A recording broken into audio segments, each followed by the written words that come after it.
One and all, welcome to the dignitaries on the days, the principal of this college, and you, my dear students. Today, we are going to have one very important talk on Indian knowledge system. About Indian knowledge system, when we say it's a rich and diverse body of knowledge developing in India over thousands of years. It encompasses disciplines such as philosophy, education, mathematics, science, medicine, yoga, astronomy, agriculture, arts, languages, ethics, and environmental sustainability. Rooted in the principles of holistic development, harmony, and experiential learning, the Indian knowledge system aims to nurture intellectual, moral, emotional, and spiritual growth. Today, is being revitalized through the National Education Policy 2020 to integrate India's traditional wisdom with modern education, fostering innovations and cultural pride and sustainable development. Having said this, let me introduce the resource person for today,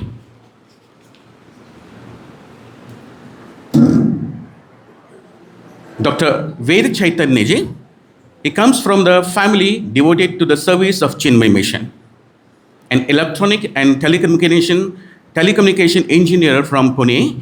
He left the promising career at Tata Consultancy Services, that TCS, and to dedicate himself to the pursuit of Vedanta and spiritual services. He completed the 2 years residential Vedanta course at Sandipani Sadhanalaya, Mumbai, and received Brahmacharya Diksha in 2013.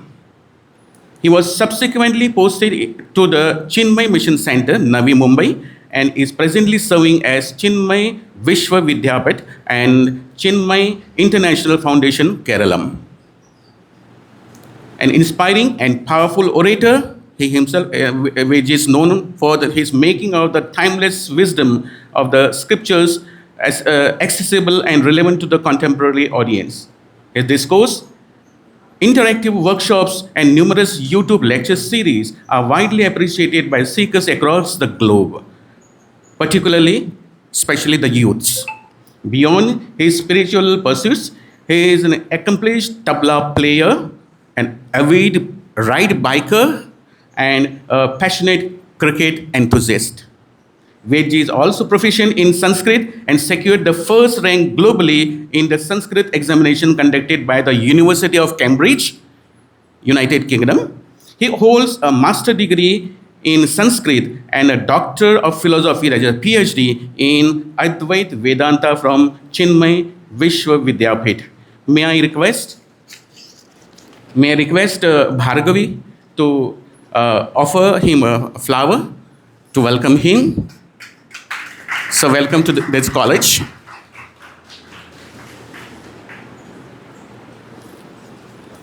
Now, the Vedji was available for us through someone, and none other than Swami Sughoshananda ji. Let me introduce Swami Sughoshananda in a very, maybe one minute. Swami Sughoshananda ji is a serving Chinmay Mission founder here since 2004. A graduate at the second Sandipani Sadhanalaya, Mumbai, and he conducts discourse on Bhagavad Gita, Bhagavad Mahapuran, and Ramayan. He is a gifted singer with 5 bhajan albums and 38 Sangeet Pravachan Yajnas across India to his credit. Swamiji has also completed Kailas Manasarovar Yatra twice. Now, he also regularly conducts camps for the children and elders too. Last year also we got the invitation, but we couldn't do that. So this year we said we'll do that. And Swamiji, welcome to our college. I request Shubhankar to welcome him with the flower.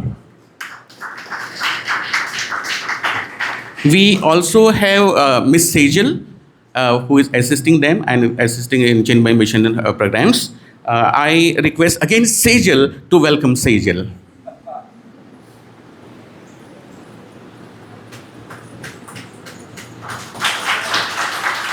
Thank you. Thank you. With this small introduction, now I invite principal of this college, Professor Dr. Jojan Matthew, to address the gathering.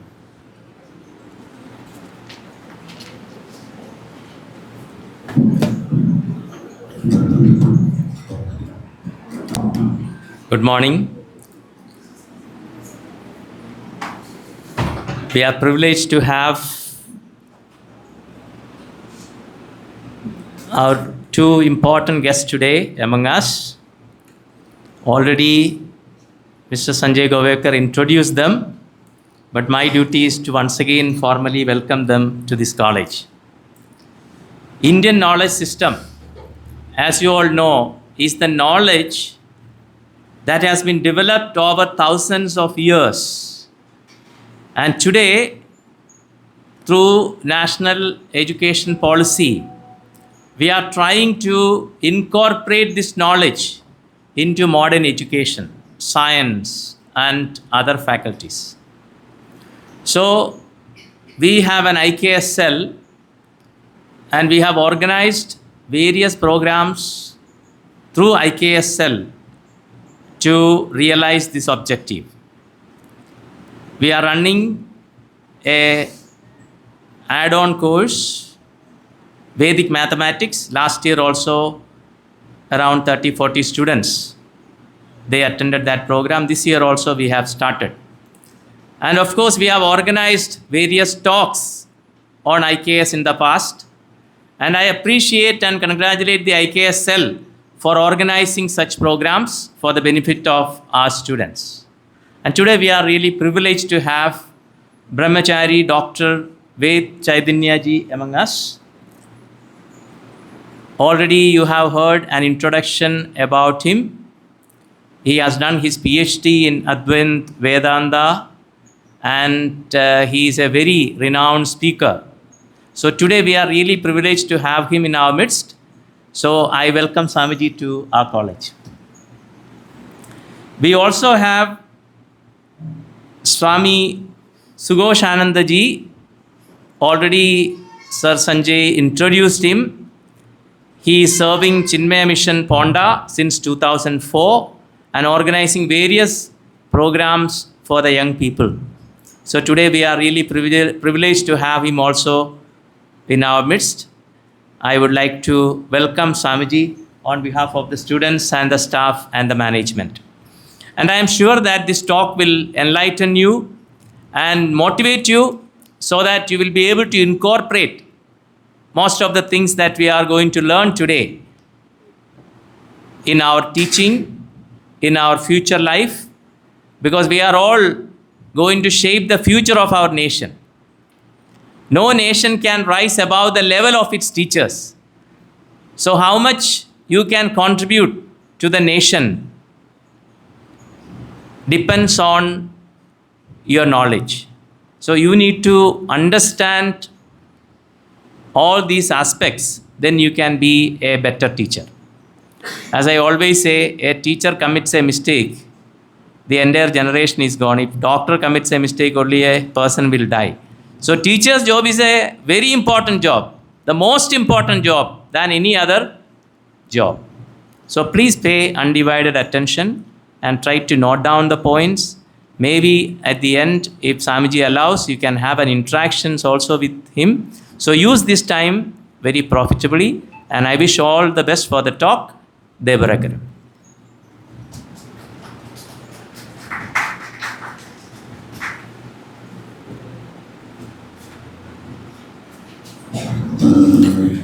Vedji, we can start. The floor is all yours.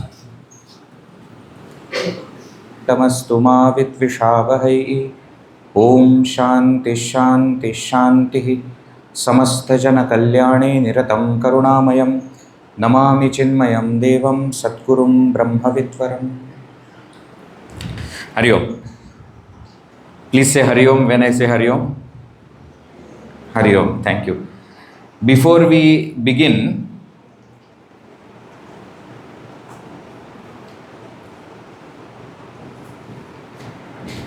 Before we begin, let us have one quick game. Okay? Keep your both hands free. Both hands are free. Don't have anything in the hand. Everything you keep it on the desk. Hands are free. Yeah, show me. Show me your hands are free. Okay. Carefully listen. When I say three, you have to clap. One clap. When I say three, you have to clap once. Ready? One, two. I didn't say three. Again, I will tell you. When I say three, you have to clap. Ready? One, two, three. Now that clap is not coming together. So little better coordination we will do. Okay? One, two, three. Little better. Little louder also and better also. One, two, three. Before three you can't do. Careful. One, two, three. One, two, three. Now during the session, anytime I say three, you should clap. Okay? Be alert. Anytime I can say three, none of you clapped. You are not alert. Game has already started. Whenever I say three, very good. Whenever I say, you have to understood. All right. Why I did this game before we start? You all are future teachers, correct? And I tell you, I never wanted to be a teacher or anything. I was an engineer. But when I understood that my passion lies in teaching, and when I became teacher, now I am teaching in universities. I am teaching the teachers of the universities. And one thing that I always understand is, whatever I have done as a student will come back to me when I become teacher. So please remember how you have been to your teachers. Probably little worse than that. Your students are going to be to you. Be ready for it. See, it is like when parents have children and they will complain, oh Swamiji, our child doesn't listen to us only. Your child only. He is like you only, or your husband or your wife. So whatever qualities you had, the same qualities that fellow also will have. Little exaggerated, little more extreme will be there. So please remember, when you become teachers, you are going to get students like you. So never complain. What kind of students we have? No, you can't complain. Why? You are like that. Often what we teachers do, no, when we become teachers, we suddenly change our stand. As long as we are students, we are saying all teachers are like this only and they create so much problem. The moment you become teacher, you shift. You start saying all students are like this only. They don't listen. So please, anytime you will have that thought in mind, please remember you are how your students are going to be. So now itself, whatever 1 year, 2 year is remaining, be good students, okay? Then you may get some good students when you become teachers. All right. Today we are having session on Indian knowledge systems. So before we enter into that, let us have a quick quiz. Let's play a game. Do you know this? Do you know this? Anybody? Anybody knows this? Nobody knows? Any guess? What do you think this is? A temple? Okay. Little closer. Temple is okay. That is so very clear. Any idea which part of the world this temple is? You can guess now. Anyways, you don't know. Guess. Which part? Mahabalipuram. Close. Means not close from here. Close from Mahabalipuram is this place. Mahabalipuram, which state? Which that we don't know. I just remembered one name of the temple. I just threw that temple. Mahabalipuram is near Chennai in Tamil Nadu. This place is also near to that. Any idea? Okay. This is Brihadishwara temple, Tanjavur, Tamil Nadu. Okay? Tanjavur is a city in Tamil Nadu. By the way, Tanjavur was the kingdom ruled by Shivaji Maharaj. Many people don't know. Shivaji Maharaj was not just ruling Maharashtra and Goa and part of Andhra, Telangana, not just that, Karnataka, etc. Shivaji Maharaj's rule was there in Tanjavur. There are many people in Tamil Nadu, Tanjavur, who speak Marathi. It's called Tanjavur Marathi. They have their own language, that dialect that is developed. Okay, so in that Tanjavur, this is one temple called Brihadishwara temple. Will you remember? Brihadishwara. It is a Shiva temple. Now, what is the greatness of this temple? It was built by Chola Empire, Chola dynasty. Anybody knows Chola dynasty? PS1, PS2 movie. You watched? Aishwarya Rai Bachchan, Trisha, that one. That. PS1, PS2, we don't know. Some movie like that was there. In that, there is a character that is played by Giant. That he is the one who, not that he is playing whose character, that Chola king, Raja Chola is called. He built this temple. Viji, what is the big thing about temples? We have so many temples here. No. Beauty is what? One of the tallest temples in the world, the Vimana. Vimana is this. This Vimana temple tower, what we call, is around 66 meters. That is 216 feet. 66 meters, okay? Not 66 feet. 216 feet. If on an average, our height is 5 feet, okay? How many people on top of each other? 41 people on top of each other. That much is the height of this temple, of the Vimana. Okay, that's also fine. We have many temples in Goa also which are taller. On top of this 216 feet, this crown, do you see this crown? This crown, which is called Kumbha, weighs 80 tons. 1 ton is how much kg? You are going to be future teachers. 1 ton is how much kg? How many? 1000 kg is 1 ton. So 80 tons means how many kgs? 80,000 kg is that one single rock which is on top placed. Now please tell me, we say we are very advanced people, we have got lot of instruments and AI is there and internet is there, we are very scientifically advanced. Do we have a system by which 80,000 kg stone is lifted 216 feet and kept on top of the structure where the structure doesn't fall? 80,000 kgs if you place on top, it will huge weight, and still the structure is like this. Structure has not fallen. What kind of structure you must create? It is believed to have been taken up with the help of elephants using a ramp of 6 kilometers. How did they do this? So there is a drawing inside the temple. What a beautiful thing. Sometimes when we travel to places, we should see such places. You go to Madhya Pradesh, you go to many places where what they have done is, before making the actual temple or actual thing, they have done drawing on the ground. Like we have, architects, etc. They make drawing and then they make 3D model. A small model they will make.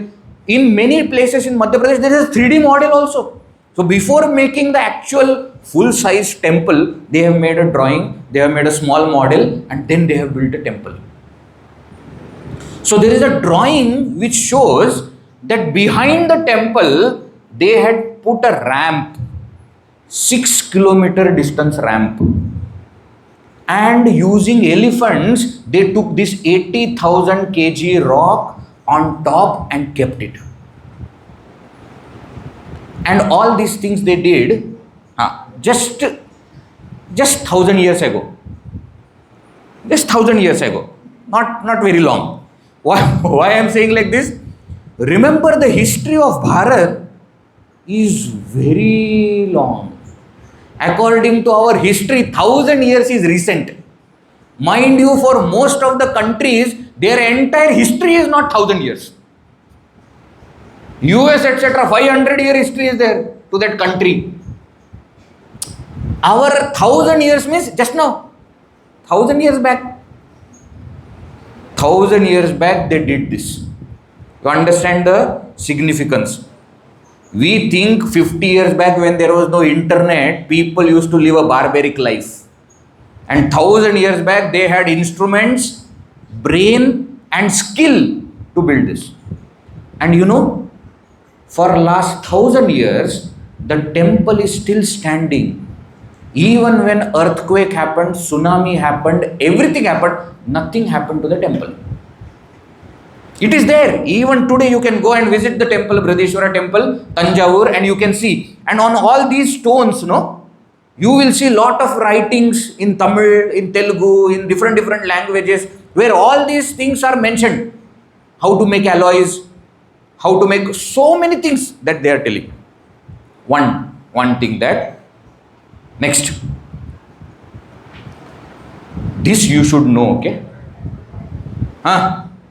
Which is this place? Ellora caves. We are habituated to say Ajanta, Ellora. Ajanta is a different set of caves. Ellora is a different set of caves. Where it is? Where is it? Ellora caves. तुम लोगों का कुछ school trip वगैरह नहीं गया था क्या यहाँ पे? नहीं स्वामी जी, हमारे कोई बात नहीं, जब आप टीचर्स बनोगे ना तो लेके जाना बच्चों को. Ellora caves, this is a Kailash temple in Ellora caves, Maharashtra, which is now in what we call as Chhatrapati Sambhaji Nagar. Old name was Aurangabad. It is 16th cave in the Ellora World Heritage Site. There are 32 caves. In that 16th cave is this. Okay. I have just purposely put pictures with people because you will understand the size of the entire thing. Okay. People are very small. You imagine how big is this. Now what is that? This is the largest monolithic rock cut structure in the world. What do you mean large? Monolithic. Monolithic means the entire thing is made up of one rock. And how did they make this? By cutting and removing the unnecessary rock. So one rock is like this. You start cutting and removing the remaining, and what remains is this. This is the largest monolithic rock cut structure. And you know the greatness of this? They have entirely rock cut from single mountain, carved from top to bottom. Means rock is there. They started making the top first. And then they came down, removing the rocks. Can you imagine what kind of scale this is?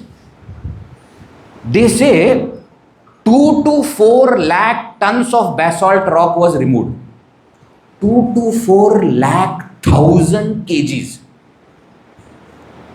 Just think.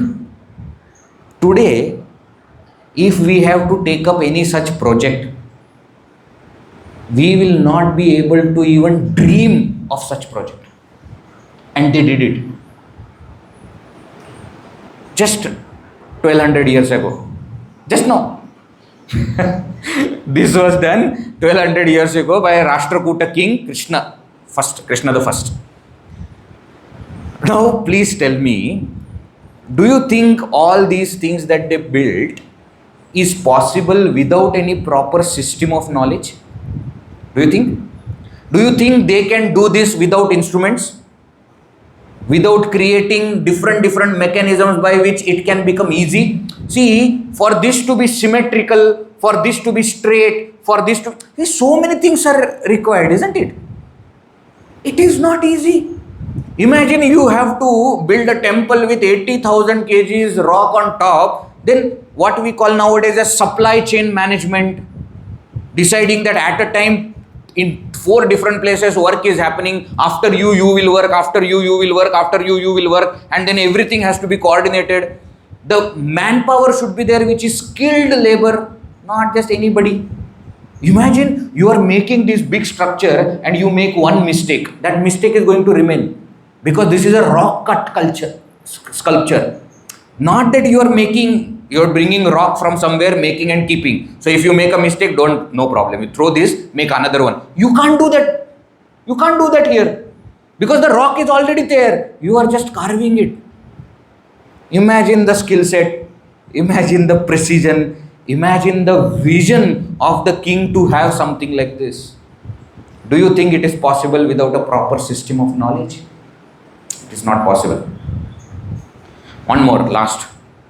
Who invented zero? Who invented zero? Aryabhatta? Any other answer?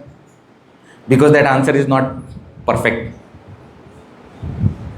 Invention of zero was done by Brahmagupta in Rajasthan in the 7th century of Common Era. Okay, what do I mean? Aryabhatta also is known for zero, but not invention of zero as a number. Brahmagupta was the first known person to clearly define zero as a number. Aryabhatta discovered zero. And people started using that zero in decimal places. But it was Brahmagupta who has defined zero as a number, as an independent number. Otherwise, till that time, people used to think that 1, 2, 3, 4, 5 are numbers. Zero is a placeholder. It just holds place. It doesn't have value of its own. Brahmagupta was the one who said, no. Zero is a number, is a positive number. You understand? He gave rules for operations involving zero. So how to addition, subtraction, multiplication, division, all these things, how to use zero in all these things. We have studied all these things. Anything multiplied by zero is basic mathematics. I am telling you, you are going to be teachers. You may say that I am teaching language, but you will have to have basic knowledge of mathematics. Anything multiplied by zero is zero. Anything divided by zero is undefined. That is what they say. Zero divided by anything is zero. No. So there are all these operations where zero has a proper value. It's a proper system. And all these things this Brahmagupta has written in his text called Brahmasputa Siddhanta or Brahmasputa Siddhanta. That is the name of his text. 7th century. 7th century Common Era means how many years back from now? At least 1300 years. Now 2026 going on. 7th century means 700 something. So 1300 years back he has come up with this. Integrated zero into decimal places and value system. Now, do you think all this can be achieved without a proper system of knowledge? See, the problem with us Bharatiyas is anything that is big or great, we say it is a miracle. Isn't it? Easy thing to do. What? Miracle. He was, God's person. Any person who has done great thing, we'll start calling him is the incarnation of God. The moment you call him incarnation of God, then you don't have anything to do. That person was great. Why are you not great? That person was the incarnation. What incarnation? They studied the system. They went through the entire process and created a better system. It's not a miracle. See, it can be miracle if it is done once. If it is done in one place. If it is done by one person. You look at the history of Bharat, such temples, what I told you, Brihadishwara temple, Kailasha temple, I can show you 100 such temples. Konark temple, Surya temple in Konark. Imagine the temple is built in such a way that the shadow of the temple doesn't fall outside the temple. In any day, just think about it, which means they knew how is the earth's rotation. in what angle sun is going to rise for earth, from what angle it is going to rise in January, February, March, April, etc. They knew. How did they know? Not only that, they knew the angle of sun. They knew how the shadow will not fall. They knew how architecture. There is aperture inside that Konark temple where in one wall, the aperture effect, you remember physics we have studied, in school we have studied. Because of the sunlight, the inverted image is falling on the screen. The inverted image falls on the screen. For that, you have to create a particular angle, particular aperture through which that sunlight and the reflection has to pass. In sun temple, it is not for experiment. In experiment we used to keep one light here and aperture and then inverted. They have done this for a huge temple. Where such a huge temple, the kalasha, inverted image is falling inside another wall, inside the temple. Through the small aperture that they have created, life-size aperture. How did they do this? Without a proper system of knowledge, how did they do this? Please understand, it is not just a miracle, it is science. What is the difference between miracle and science? Miracle, you can't give logic. Science, there is logic. In science, you can do, practice, experiment and experience yourself. Isn't it? Chemistry, NaOH plus HCl. When you mix NaOH and HCl, what happens? NaCl and water, correct. It doesn't matter whether you mix it or I mix it or whether we mix it in Goa or Maharashtra or Tamil Nadu, it doesn't matter. NaOH and HCl, if you mix, NaCl will be formed and water will come out. This is called science. I always remember one very interesting thing. When I finished my 10th standard, I'll just tell you one small story. I am from a very simple background. I studied in a school which didn't have any laboratories. A very simple school. We didn't have ground also. Basic school, Marathi medium school.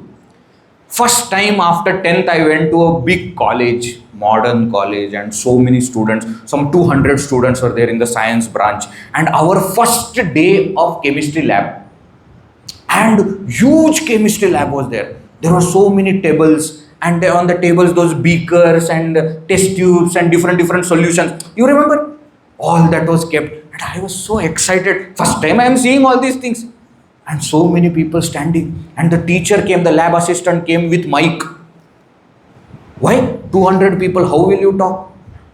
And his first address to us. Imagine, okay, I am full of enthusiasm, excitement, listening. First time I am going to do something. And he says, my dear students, from today onwards, we are going to perform experiments which thousands of people have already performed. And we have to come to the same result which thousands of them have already come to. If you come up with some other result, you will fail. My entire enthusiasm gone. Why? I thought I am going to do something in the laboratory. And then I understood what I am doing, thousands of people have already done, and they have come to the same solution, and I have to match that solution. Somehow I have to match it. But you see, that is how science works. The beauty of science is what? At any point of time, anybody can do it and they will get the same result. It is not a miracle. We as Bharatiyas had a proper system of knowledge by which anybody can follow the system and come with the same result. It is not just the Chola king who can build Brihadeshwara temple. If we follow the system, even we can build the same. If we understand the system and follow the system. You understand? Indian knowledge system is no common thing. Please remember this. We have something that the rest of the world does not have, and that is thousands of years of scientific development. I am not just talking about spiritual development. That, of course, we are the owners of that. There is no doubt about it. But scientific development, India had for more than 2,000, 3,000 years. Scientific development. Remember, if we just saw 1,000 years, 1,200, 1,300 years, if they had created a structure, the system of knowledge must be preceding that, isn't it? Must be there before that. So we must remember all these points. I have just given you two examples, one from architecture, two temples, and one from mathematics. I have just given you example. In every field of science, in every field of knowledge, such great inventions and discoveries are there done by Bharat, done by people from Bharat.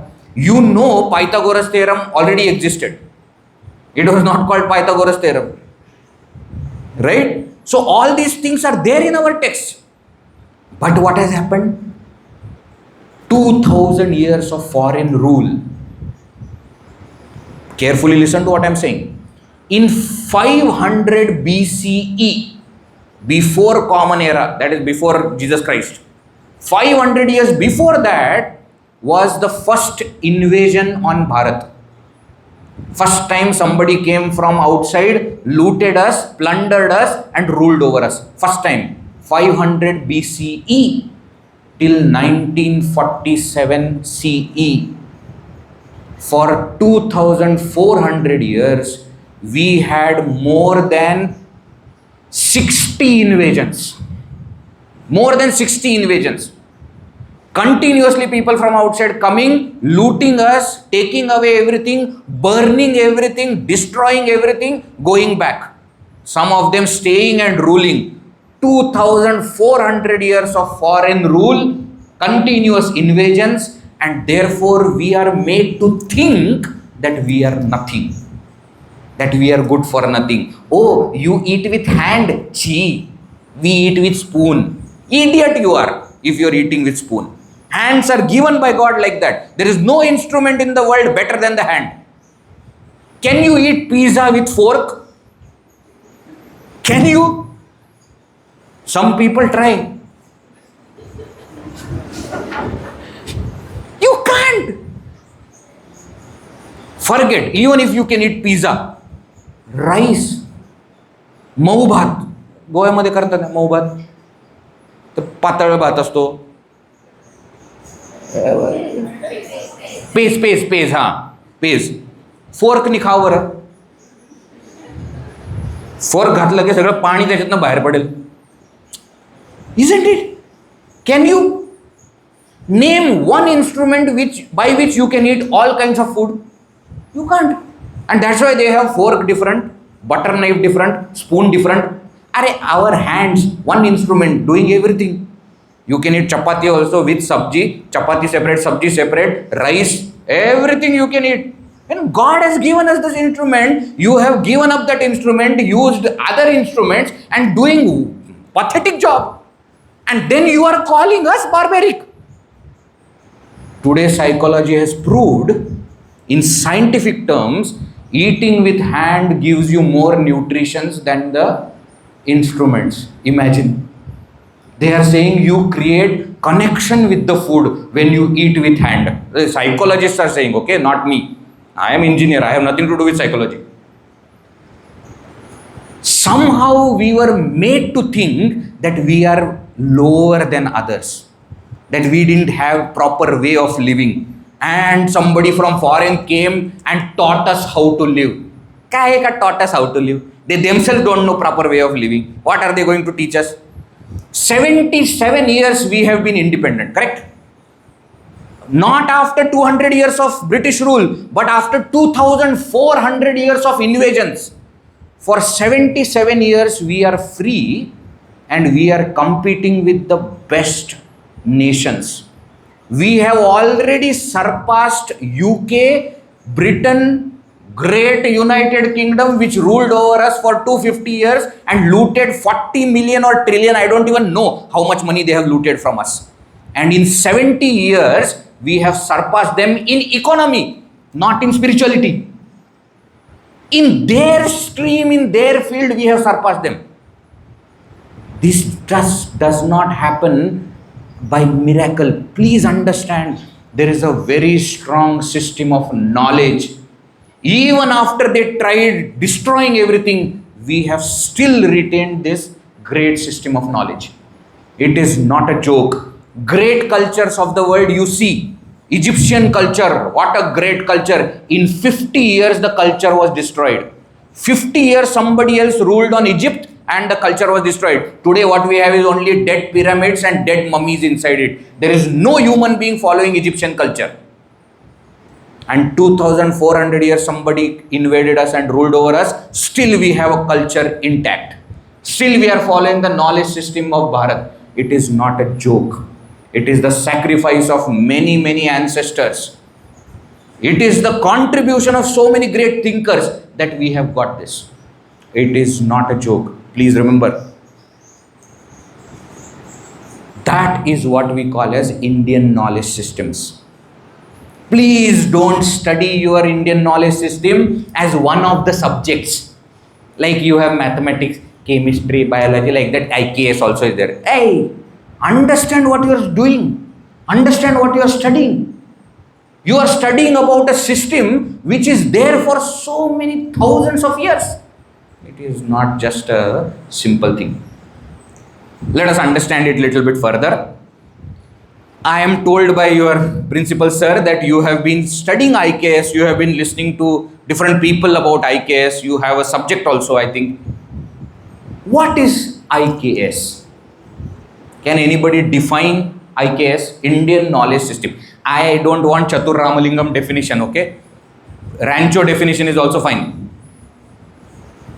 Okay? Machine is that which makes my life easy. Now that kind of definition is also fine. I don't want a textbook definition. Indian knowledge system means, I don't want that. That I have written, I will show you for the sake of showing. What do you think is Indian knowledge system? Anybody? Anyone? Okay, answer one question. Can I call any knowledge as Indian knowledge?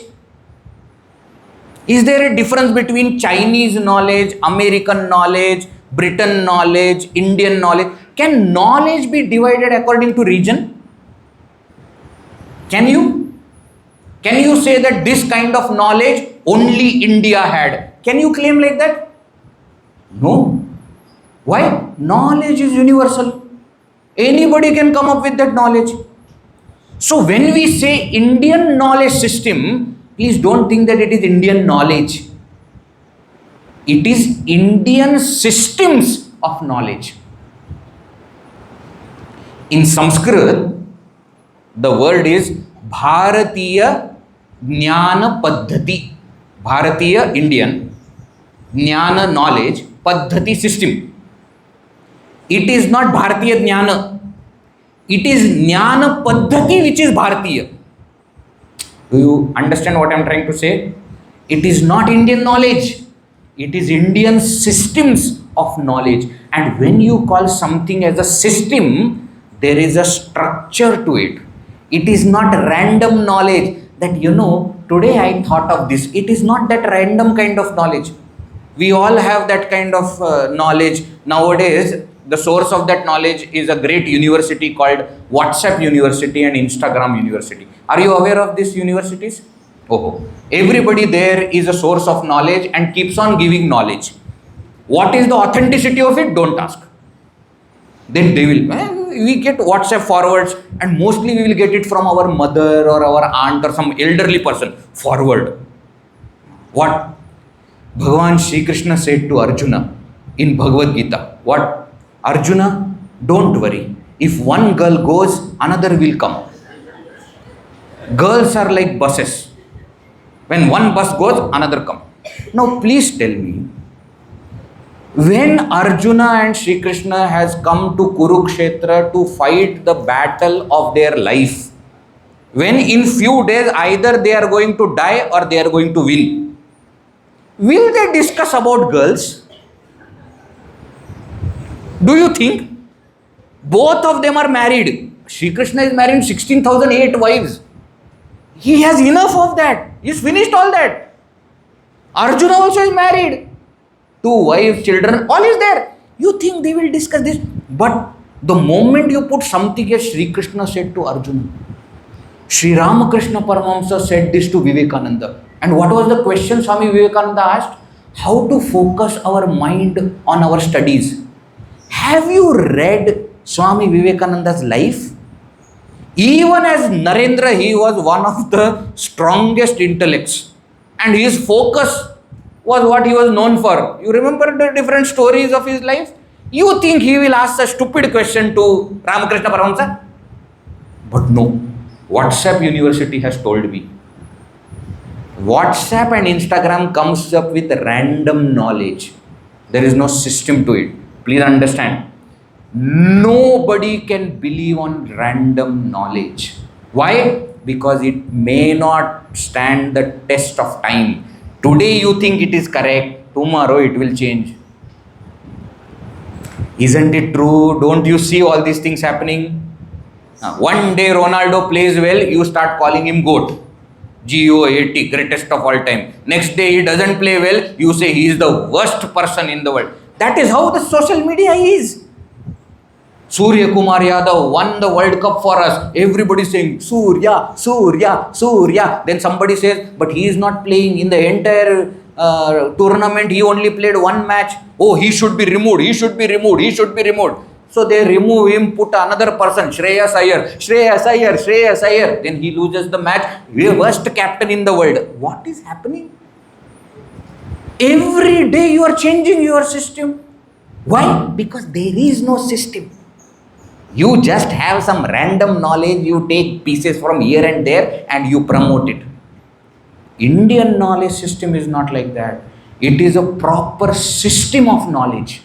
There is a way to have that knowledge. What do you mean proper system? It encompasses a rich and diverse array of traditional knowledge that has been developed and refined over thousands of years in Indian subcontinent. It is not that somebody came up with this knowledge. No, after somebody came up with this knowledge, hundreds of other people have gone, experimented and proved that yes, this is correct. It is a testified knowledge. It's a refined knowledge. Next great scientist has come, he has made few changes in the previous knowledge. That is how system is developed. You don't throw the entire system. You take the system, understand what are the positives, what are the negatives, try to remove negatives, add something of your own positive and give the system to the next generation. That is how Indian knowledge system is developed. It is not random. It is developed, refined, time tested over thousands of years in our Indian subcontinent, in what is called as Bharat, that time's Bharat. Not India. India is a geopolitical entity born in 1947. Bharat is a cultural entity which existed much before. In that Bharat, this Jnana Paddhati has come up. These systems have played a crucial role in shaping various aspects of Indian society, including philosophy, spirituality, science, medicine, mathematics, astronomy and more. I'll give you one example and go forward. In COVID, suddenly the entire world remembered that you have to wash your hands and feet when you come home. It was a discovery for them. And for us, it was a topic of common knowledge. We don't even have to write a book on it because everybody knew it.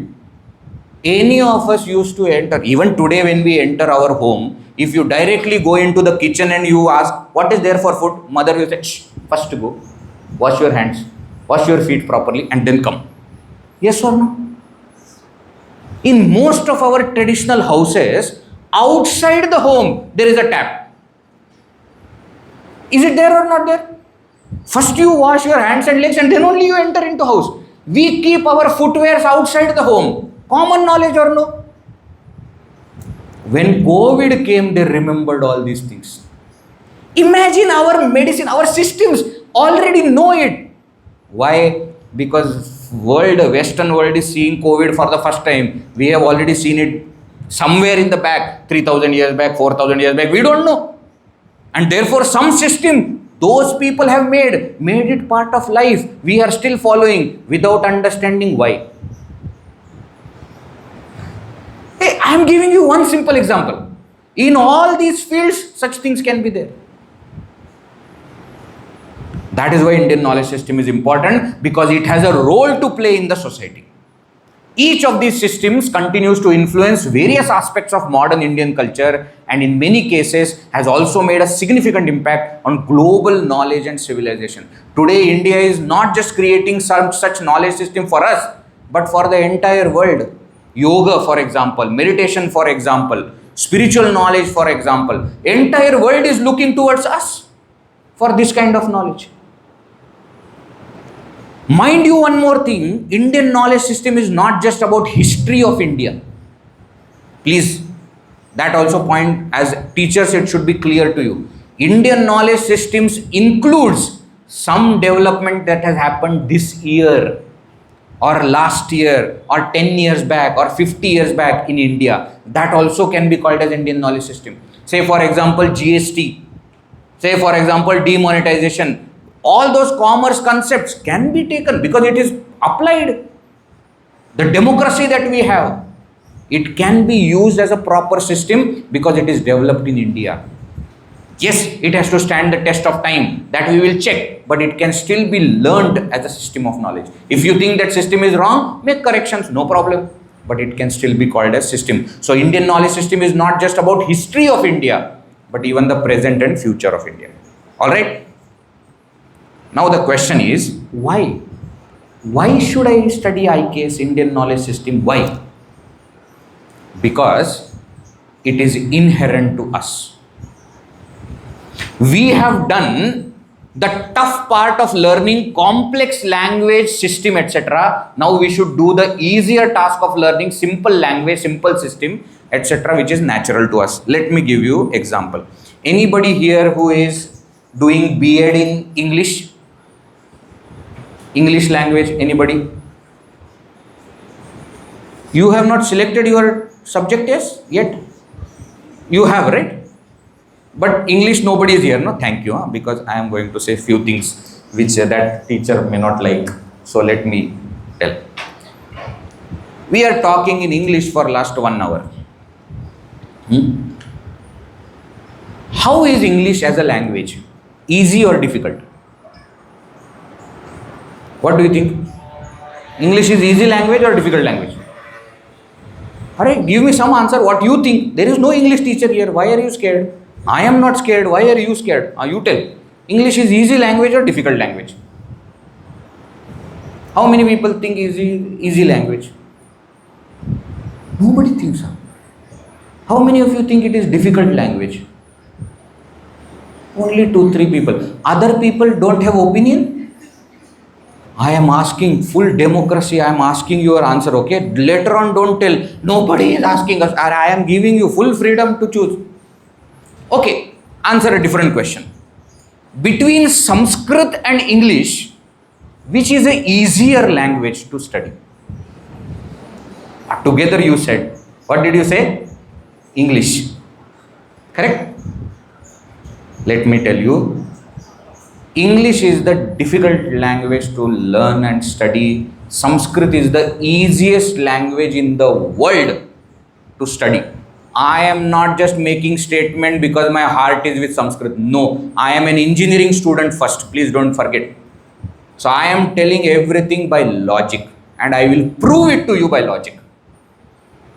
In English, to learn one word, you need to learn 3 things about that word. Number 1, spelling. Number 2, pronunciation. And number 3, meaning. Correct? The spelling and pronunciation has no connection. Isn't it? How in the world psychology starts with P? Please tell me. Physiology starts with P. I understand. Physiology. How psychology starts with P?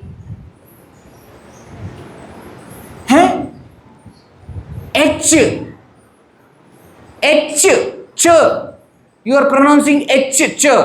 And that H is pronounced as her. Am I making sense or not? So to learn English, one word of English, you need to learn spelling separately, pronunciation separately, meaning is separate. What is this? What is this? I. Why is this called I? What is this? I. What is the spelling? I. What is this? I. What is the spelling? E-Y-E. For I. And then there will be A-Y-E. I. Is there in English? How is Sanskrit as a language? The way you write, that is exactly the way you pronounce. Sanskrit is the only 100% phonetic language in the world. What do you mean by that? A is pronounced A everywhere. It is not that in the beginning of the sentence it is A, in between it changes, sometimes it is A, sometimes it is A. No, A is A. A is A. K is K. It does not change. How you write, that is exactly how you read, how you pronounce. Most of our regional languages have come from Sanskrit and therefore they are lot phonetic, but not 100% phonetic. I'll give you an example. Marathi, you understand Marathi? चांगलं. चांगलं. मला मराठी चांगलं कळतं. चांगलं, how do you write? Changalam. You write it as changamlam, but you say changla. Still cha is sa, ga is ga, la is la. So lot of phonetic elements are there because they have come from Sanskrit. But it is not 100% phonetic language. English is not at all phonetic language because A can be pronounced as A can be pronounced as anything. It depends on what kind of place. And I am not saying there are no rules. There are rules in English also. But I am telling you it is difficult language to learn. In Sanskrit, how you write, that is how you say. And the meaning also of the word is hidden inside the word. What is this in English? I. In Sanskrit, it is called Nayanam. One word for eye is Nayanam. Why it is called Nayanam? Because Naya means to lead. Neta, Ni, one who leads. And eyes are called Nayanam because they lead me. Whenever I have to go to a place, I first see and then I walk. They lead me. Therefore, they are called Nayanam. What is this? What is this? Hand in English. In Sanskrit, there is a word Karaha. Why it is called Karaha? Karaha comes from Kru. Kru means to do because hand does work. Therefore, it is called Karaha. Padaha. Why? Because it walks. It goes step by step, pada by pada. Therefore, it is called Pada. Every single word in Sanskrit has a reason why it is called by that name. The most scientific language in the world is Sanskrit. The most scientific means what? Easiest to learn. You understand the logic, you understand the entire language. There is no confusion. Even when there are exceptions, the exceptions are given within the law. There are rules of exceptions also. That's the beauty of Sanskrit. You must have heard this sentence that Sanskrit is the best language for computer programming. Have you heard? Last 20 years we have been hearing. Why? Because it is the most perfect structured language. You put rules in the system, it will give the output and the output will be correct. You cannot do with any other language like you can do with Sanskrit. We find Sanskrit difficult because we learn Sanskrit in a wrong way. Please carefully listen. You all learned your regional language, your mother tongue. How did you learn? How did you learn? You started to hear that language, your parents and grandparents talking. Then you started to imitate them. You used to watch and then you used to try to say the same thing. Correct? Then you started speaking, conversing in that language. Then later on you went to school and understood the letters, reading, writing, etc. Correct or no? That is how we learned. How do we learn Sanskrit? Forget about listening. We have never listened to Sanskrit. Forget about talking. How do we start? Class. Please remember, this is a. This is Ra. Ramah, Ramau, Ramaha. What is Ramah? What is Rama? What is Rama? I don't know. Devaha, Deva, Udevaha. Karoti, Karoshi, Karomi. What are you talking? The language appears difficult to us because we are learning it in a wrong way. Not that the language is difficult. Language is very scientific and therefore very easy. You learn once, you will learn in all ways. Please understand, we have done the difficult part of learning English, learning their system of knowledge, which is very difficult. And now when our own system we have to learn, we say that it is difficult. How it is possible? It is natural to us. We have to learn this because it is inherent to us. It holds a key to solve all our problems. That's why we should do. Any problem that the world faces, the key is there in IKS. Understanding the work of previous thinkers and taking it forward, that is the way of all sciences.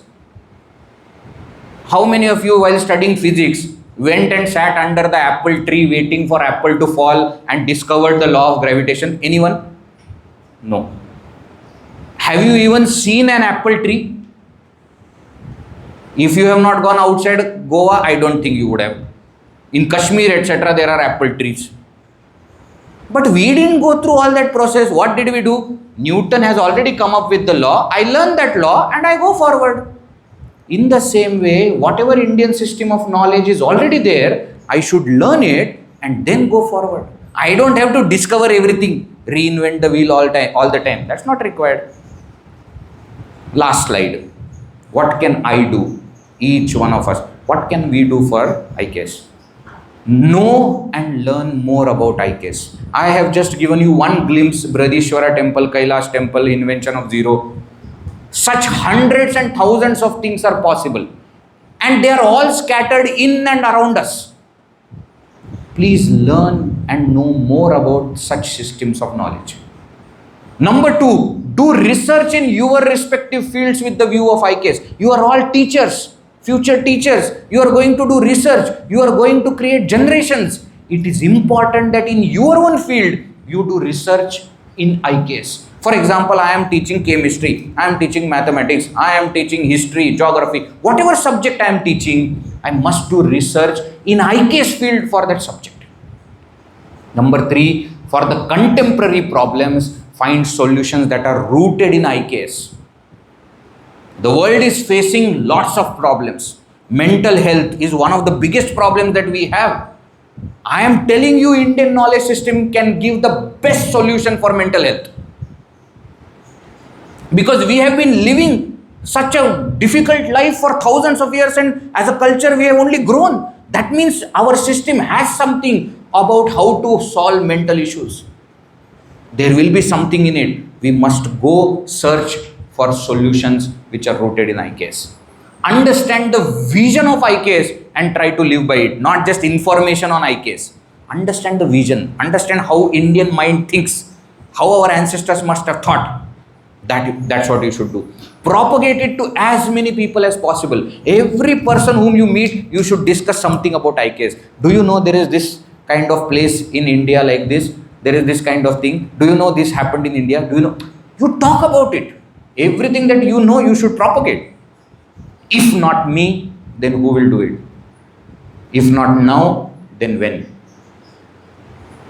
I can, I must, I will. Please repeat after me. I can. अबे आवाज किधर गया? अबे खाना खाया कि नहीं खाया? I can. I must. I will. This is my dharohar. This is my heritage. This Bharat is my land. I have to do this. I can do this. I must do this. And I will do it. All right? Thank you. If you have any questions. Thank you. If you have any questions to ask, please feel free. Questions related to the topic, okay? Don't ask Ranbir Kapoor's next movie which is coming, that I don't know, that you will know better. Questions about topic, if you have any, please feel free to ask.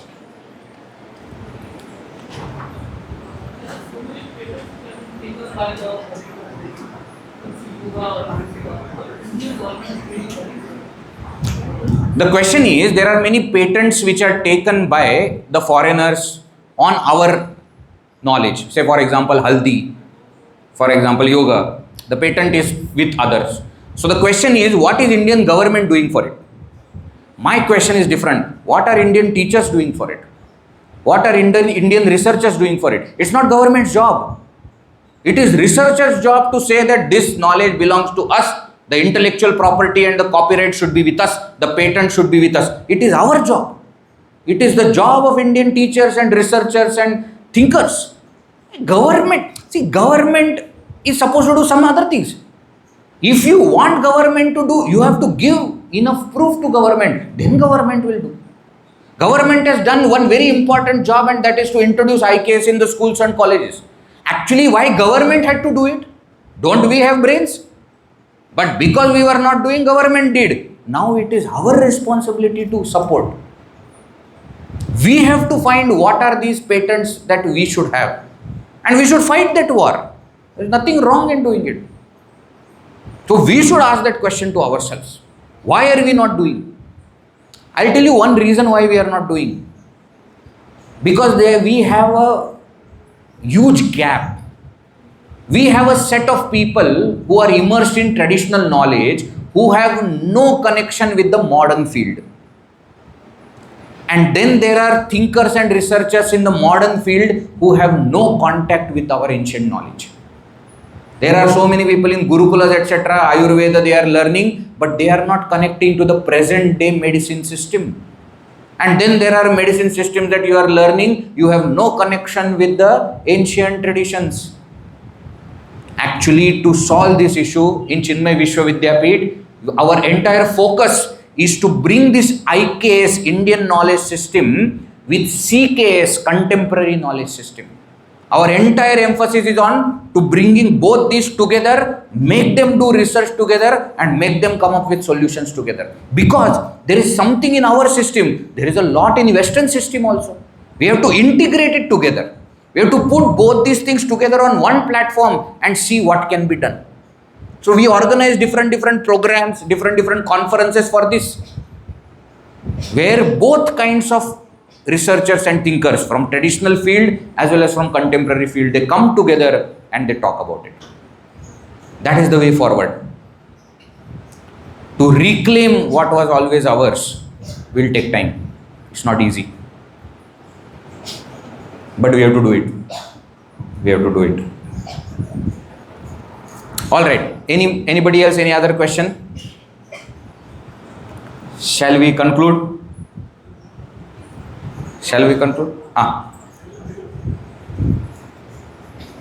Sir, shall we conclude? We'll conclude with small prayer. Om Purnamada Purnamidam Purnat Purnamudachyate Purnasya Purnamadaya Purnameva Vashishyate. Om Shanti Shanti Shanti. Harihi Om Shri Gurubhyo Namaha. Harihi Om. Couple of announcements before we wind up. On this Sunday, coming Sunday 12th, we are having one-day youth camp in our ashram, Chinmay Aradhana ashram in Kadapa Bandh, here only in front of LIC office, not very far from here. The entire focus is on understanding our own true potential so that we can reach perfection. It is a special event organized for youth, and we will be conducting that from morning till 10 till evening 4:30 on the Sunday. Myself and Swamiji together we will be doing it, and lots of topics related to Bhagavad Gita, how to apply that Gita to get that perfection that we want to achieve in our field. All these topics will be taken up through workshops. So there will be some games, there will be some discussion, there will be some quiz, etc. will be there, and through that we are going to do this. So all of you who are interested, please make sure that you spend one day at least for your own development and you come to the ashram. On your notice board, library notice board, the flyer is kept there with QR code. You can scan and all other information you can get. Contact number is also there if you want to ask any doubts. Now we will circulate. Circulate? No. Astrology comes in eye case, yes. Jyotisha, now because you have asked the question, therefore I am diverging from what I was announcing. In Bharatiya Jnana Paddhati, the topic is called Jyotisha. And Jyotisha has two aspects, astronomy and astrology. What is both? I will explain. Astronomy means science of the planets, stars, etc. Astrology means effect of that planet on my life, or what is happening in my life, how can I predict using the planetary system. That is called astrology. Jyotisha is a science, and therefore there is no reason to deny that science, because it is a science. Science means what? There is a logic to it, anybody can learn and use it, right? So there is no need to deny it. But what we must remember is, it is a science of prediction, not science of assertion. It is a science of prediction, which means Jyotish Shastra will tell that this can happen, this may happen. Looking at the planetary system, it looks like this will happen. So whoever wants to believe in that can believe in that, no problem. Now, are all the astrologers right? Now you are not asking the question about science now. You are asking about the people who are having that knowledge. You understand the difference? Are all doctors good? Huh? No, right? Does that mean medical field is wrong? No. So it depends whether I have got the correct knowledge and I am using that knowledge in the correct way. Astrology is a science. If you study that properly, you can apply that knowledge. By whom? No, it can be proven. Now you don't know. You don't know. That doesn't mean it cannot be proven. Let me explain. What do you mean by proof?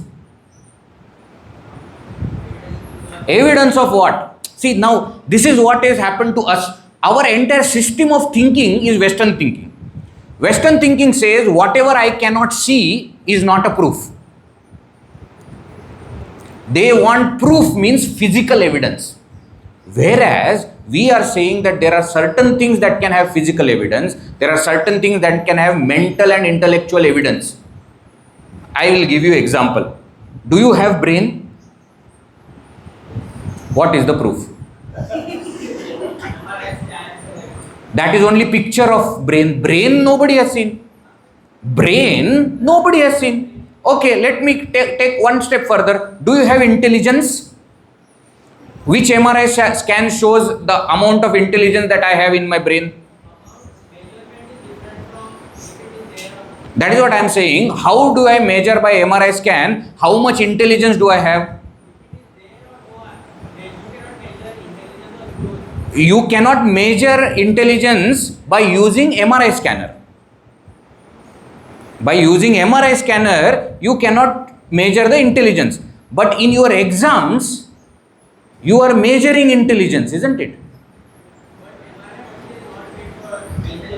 Correct, no? Which means sometimes the physical evidence that we think is required may not be the tool to understand some other thing. MRI can tell me whether I have tumor in my brain or not, whether I have intelligence in my brain or not. MRI scanner is not the tool. I am saying to find the proof, what is the tool that you are using? Is that the right tool to measure that science? Jyotish Shastra, you are measuring the evidence and proof of that science using which tool? Is that tool correct? Can I see planets using a microscope? I cannot. Why? Because that is a wrong instrument to see the wrong thing. I need to use telescope to see that. In the same way, Jyotish Shastra to measure whether there is a proof or not, what are the tools that I am using? Am I using the right tools for the proof or not? Again, how do you know there is no evidence? I will tell you. Now, because you have gone into it, now you have to listen. I met a person who is expert in Jyotish Shastra who doesn't tell astrology to anybody. He loves the knowledge and he is stuck to knowledge. He has studied more than 60 texts on Jyotish Shastra. I did not even know that there are 60 texts on Jyotish Shastra.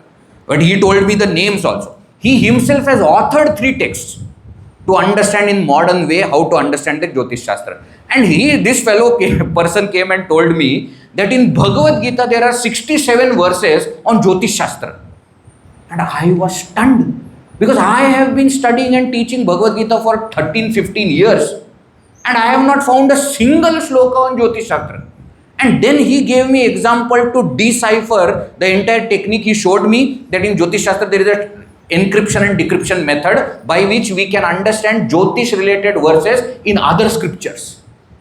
And he showed me how the time when that actual Mahabharata happened and the conversation between Sri Krishna and Arjuna happened, he proved it to me by using scientific methods. And they did carbon dating and they found his results to be true. You are talking about evidence, no? Through Jyotish Shastra, they have come to correct date when Arjuna and Sri Krishna's conversation happened, and they corrected, they checked it with the modern system and they found that it was correct, and therefore the dating given by Western world of Mahabharata is wrong. They have proved it scientifically. Go and search on Google. So to see what happens, we are already come to a conclusion that Jyotish Shastra has no evidence. No, don't come to conclusion.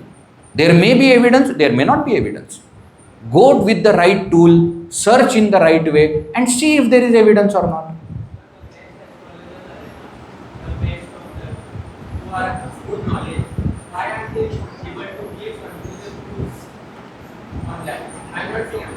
That is what I am saying. Why are you saying that? Why are they not giving? They may be giving, I may not know.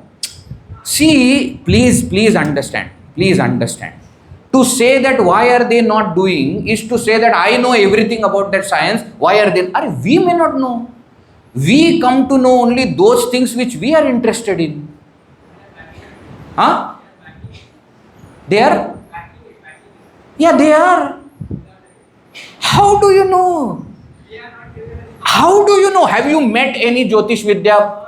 Have you met any person who is expert? You don't read about it. Reading in what newspaper? Then have you met them? Have you taken interview? Have you countered with them with logic? What?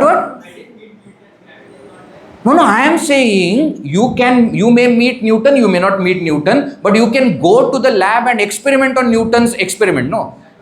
Have you gone to Jyotish Shastra? That's what I am saying. Have you studied any Jyotish Shastra text?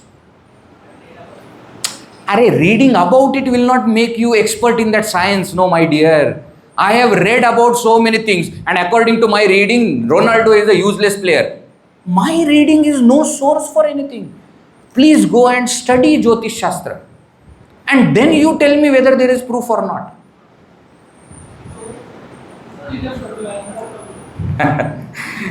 See, we are youngsters, no? We should not come with such blind things saying that because I don't know, therefore there is no evidence. Let us not be that close-minded. There may not be evidence. I am not saying there is evidence. But I am not saying there is evidence. I am saying you tell me whether there is evidence or not. Don't tell me without studying the text. Go and study the text, study the science, and then tell me whether there is evidence or not. I can today say I don't believe in Newton, but my saying doesn't stand, no. Your saying doesn't stand till the time you become expert in that field of science. When I am expert in physics and I say that Newton was wrong, then there is some meaning to it. If I have never studied, what are you? I am a commerce graduate. And what are you saying? I am saying that Newton was mad. My standing has my words have no meaning because I am not expert in that field. You become expert in the field and then you tell me whether there is proof or not. Every science has a logic. You need to understand that logic to understand that science. Without understand logic, don't reject it. I am not saying don't blindly accept it. I myself never go to any astrologer. You want to, but that doesn't mean that science is wrong. Why are you not understanding my point? Whether to do it or not, that is my freedom. Whether I want to listen to it or not. But because I don't want to listen doesn't mean they are wrong. They may be right. They may not be right. I am not interested. I don't have to tell they are wrong. I am saying it's a science. We can check. I am not interested. All right. Hari Om. Thank you. One paper will be circulated to you. Those of you who are interested in such sessions, those of you who want to be part of the camp, you can just write your name, phone number, etc. and Sejal will be in touch with you. Thank you. Hari Om.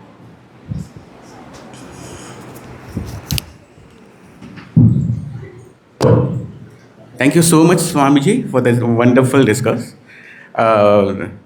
In fact, what we have learned from this session is that what is Indian knowledge system and why it is called Indian knowledge system. Why should we learn about that? There are so many questions were answered by Swamiji. Thank you very much, sir. Now to conclude the session, now I invite the coordinator of Indian knowledge system, Dr. Hani Babu, to give a vote of thanks.